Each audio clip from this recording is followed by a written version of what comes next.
Dr. Trent Burrup, founder of the Institute of Chiropractic and Acupuncture Therapy, with the second video about vitamin supplements, and the topic of this video is how to choose a good quality supplement. So I'm just going to share some basic principles with you about how to pick a good vitamin supplement. The first thing to consider is that vitamins, minerals, enzymes, coenzymes, phytonutrients, there's a whole bunch of things that occur naturally in food in very specific blends and proportions, so that when I eat that food I actually get everything that I need to run a certain nutritional process in my body. Food is obviously the best source of vitamins. Now, if you're sitting there wondering now, well, why don't I just eat food as my source of vitamins and bag the vitamin supplement? Go back and watch the first video that I made where I discussed that. So when you're looking for a vitamin supplement to make up what you're not getting in your diet, you're really going to find two different kinds of supplements. The first type is whole food concentrate supplements, and the second type is synthetic vitamin supplements. Synthetic vitamins are vitamins that are synthetically made in a laboratory, and they get put together in a vitamin in whatever combination the manufacturer wants to make. I think realistically, in a very short period of time, we are going to start to see regulations come out from the Food and Drug Administration regulating vitamin supplements. Because in the 16 years that I've been practicing, there has been every year more and more research coming out as they've done studies on vitamins showing that high doses of synthetic vitamins actually cause problems in the body. They have found that high doses of synthetic vitamin A cause birth defects in pregnant women. They found that high doses of the most common synthetic vitamin purchased in America actually leads to DNA damage and can cause heart disease. And because of a lot of the research they're doing in great big studies of mega-dose synthetic vitamins and the problems they're finding, I think we're going to start seeing some regulations come out. One of the interesting things that I find is that in those same studies, or in very similar studies, where they use natural sources of the vitamins, people who are taking the same amounts or even higher doses of natural vitamins don't have the same problems or side effects that the people do who take the synthetic vitamins, which tells me that the food is different. The food has everything in it.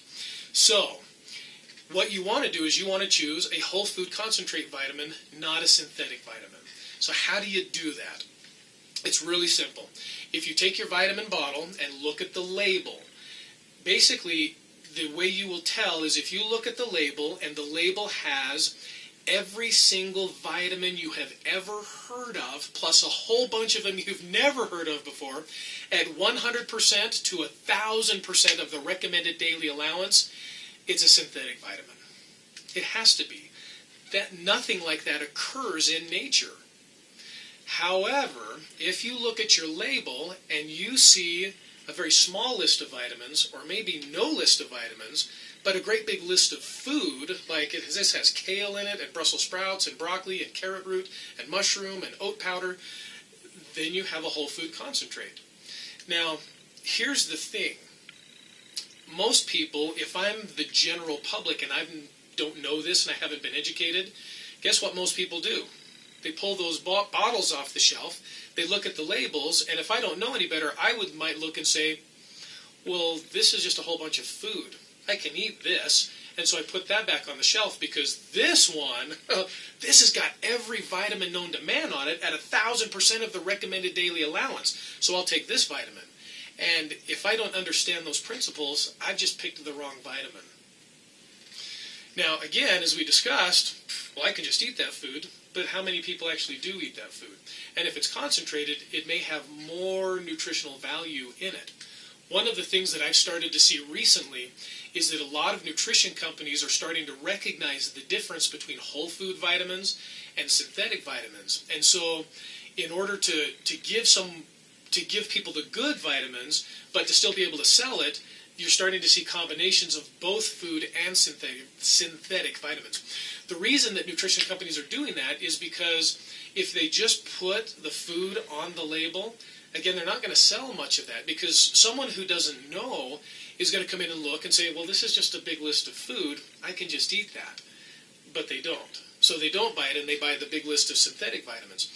And because of that, a lot of vitamin companies are taking a whole food concentrate supplement and putting synthetic vitamins into it so that they can put those on the label so that people will come and look and say, wow, this has got like everything. It's got all this food in it plus all these vitamins, and so people will buy that. So my invitation to you is to go, if you have a vitamin supplement, is go get it and take a look at the label and see which one it looks the most like. If you have a synthetic vitamin, a list of all the vitamins you could ever think of thousands of % of the RDA, just toss it. It's garbage.